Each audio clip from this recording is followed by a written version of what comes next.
What is up, everybody? My name is Advance, and this is Advanced Sports Talk. All right, so back for another episode of Buck Dynasty. um, yeah, not a good, not a good showing. I'm gonna do a full review of Wild Card Weekend, but first, got to get the licking of the wounds out of the way. We're gonna we're gonna do that breakdown this Buccaneers versus Commanders game. Now, I said when I did my week one video, I knew that Jaden Daniels was going to be a problem. He's going to be a problem. And I said, I'm glad we got him out of the way week one. We don't got to deal with him for the rest of the season.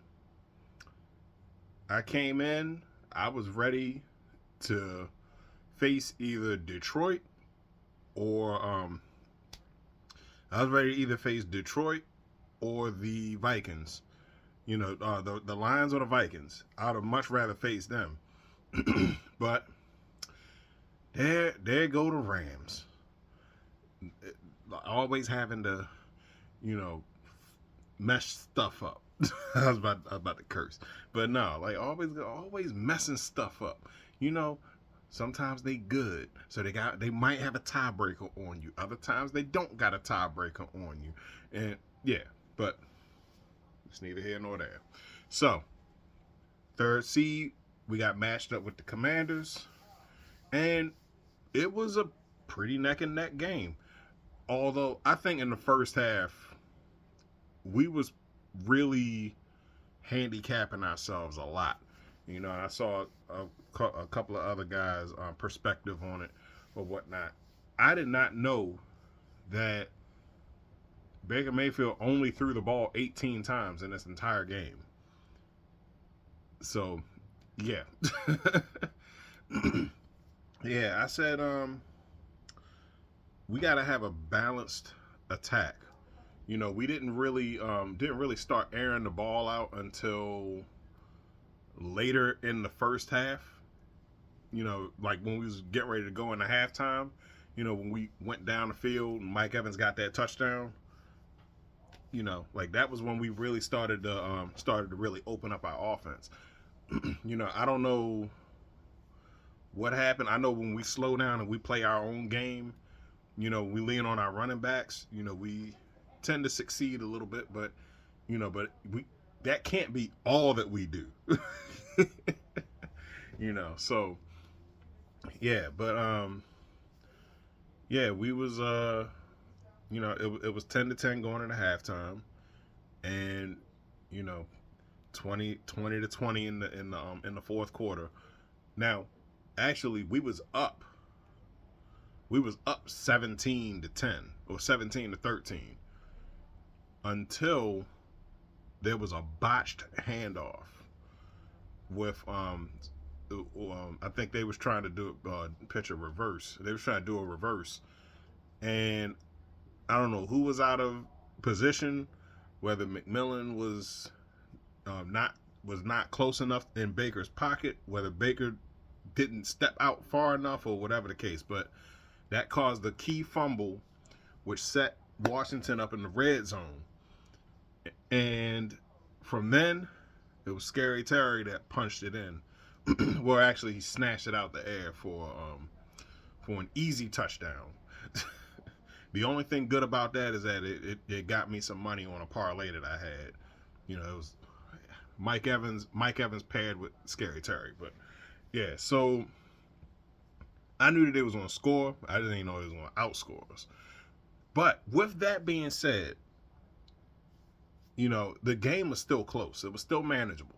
And when it comes down to certain fluke things that happen, not saying that Washington winning was a fluke, because they are a competent football team. They made the playoffs legitimately. They got 11 wins.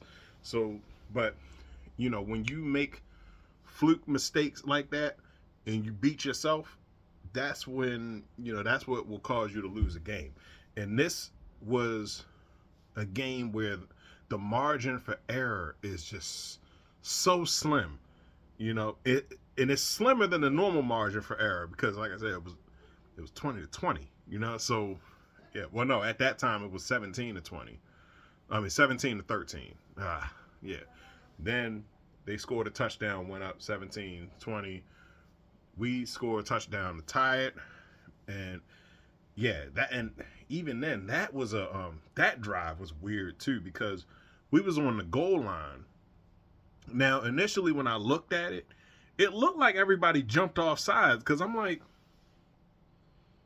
what the hell? Like, so what actually happened was Baker boggled a snap when that's why it looked like everybody was still staying still for a while, but really the center had snapped the ball. Now I found out later that the center snapped the ball because he thought that somebody was lined up off sides. So yeah, that brings me to my next point. We was playing the refs too, like because there was a lot of calls that they missed. There was calls that they called on us that was caused by other players, which was clearly a penalty on their part. Like you call roughing the passer on us because the guy was pushed into Jaden Daniels, but the push that was into Jaden Daniels was a block in the back.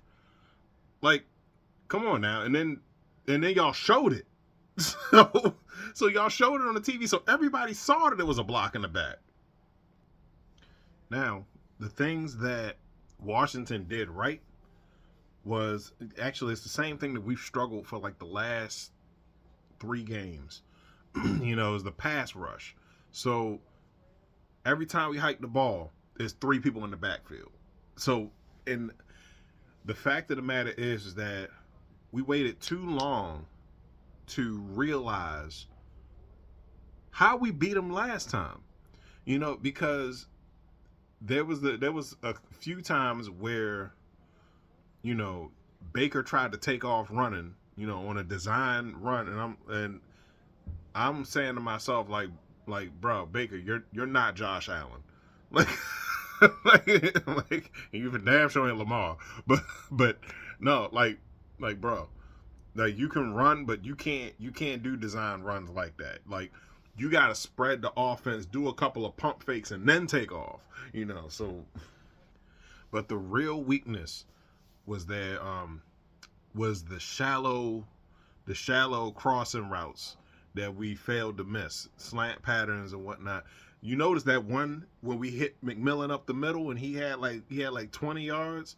Yeah, like that's right there. That's how we beat him the last time. That little soft area, right behind where the linebackers would normally be, but they was because they was selling out on their pass rush, left that spot wide open.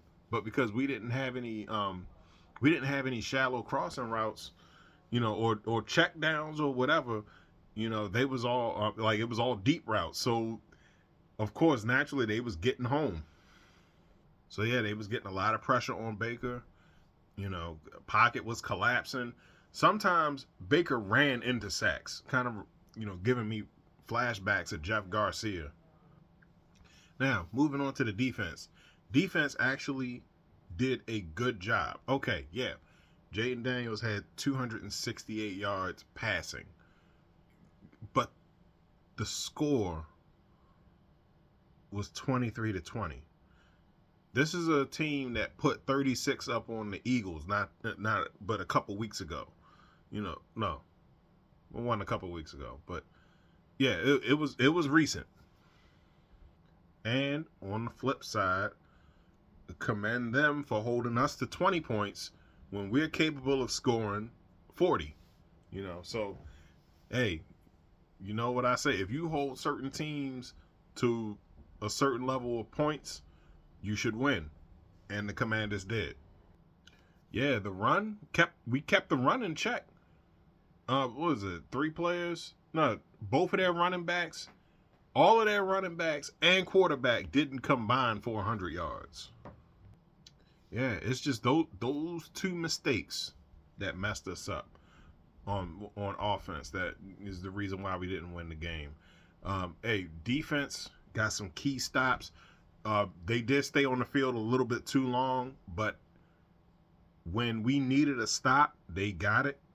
It was no, it was 13-17, and we had when we had the ball, so we was definitely capable of going down and getting another score, going ahead, and yeah, it's just yeah, it just didn't happen. But all in all,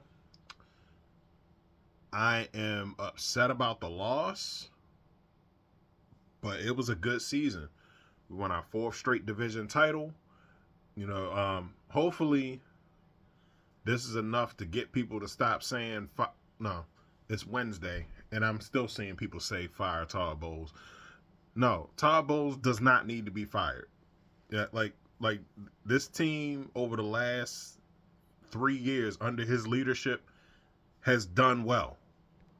Mind you, with 3 different offensive coordinators and two different quarterbacks. One of them a legend.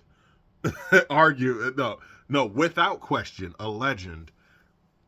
Playing his worst year ever, managed to get us a division title. And to the second quarterback, a disgraced first round pick that came back for redemption, managed to win a team support and lead that same team to a first round division title, to another division title. Yeah, 2 division titles. So no, Todd Bowles does not need to be fired.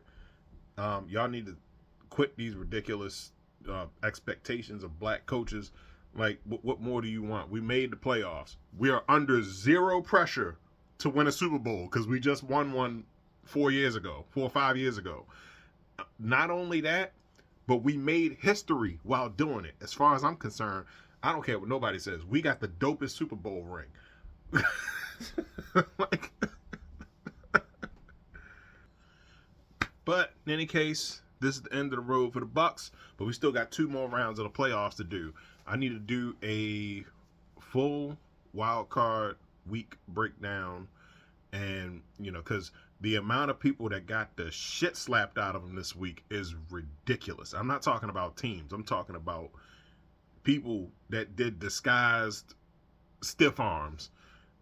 That was just disrespectful. I'm looking at you, Derrick Henry, but I ain't gonna say it to your face though. Roll Tide.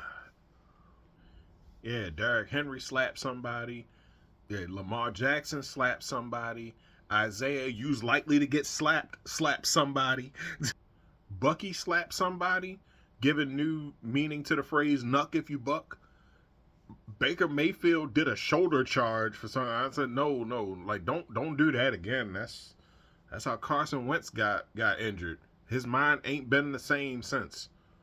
But in any case, that's enough about me. Let's talk about you. How did your team do on this weekend, wild card weekend? Is your team in the playoffs? Are you watching from the couch? Which team are you pulling for to go all the way? I said last year it was going to be Green Bay and Detroit in the championship game. Well, Green Bay is out. So so yeah, we'll see what's going to happen. Put your comments in the comment section down below. Let me know what you think. Let's start this conversation. I will say this. The Chiefs better come ready to play, because I don't know how they've been playing all season. That's not playoff football. But hey, that's why we got a regular season and we got a playoff season. So we got regular teams in regular season, teams in the playoffs. So hey, they needed to bye because they needed to rest up. All those games that they was grinding out. But hey, they better come ready to play. But in any case, put your comments in the comment section down below. We're going to start this conversation. My name's Advance. Don't forget to like, share, subscribe on everything. I'm out.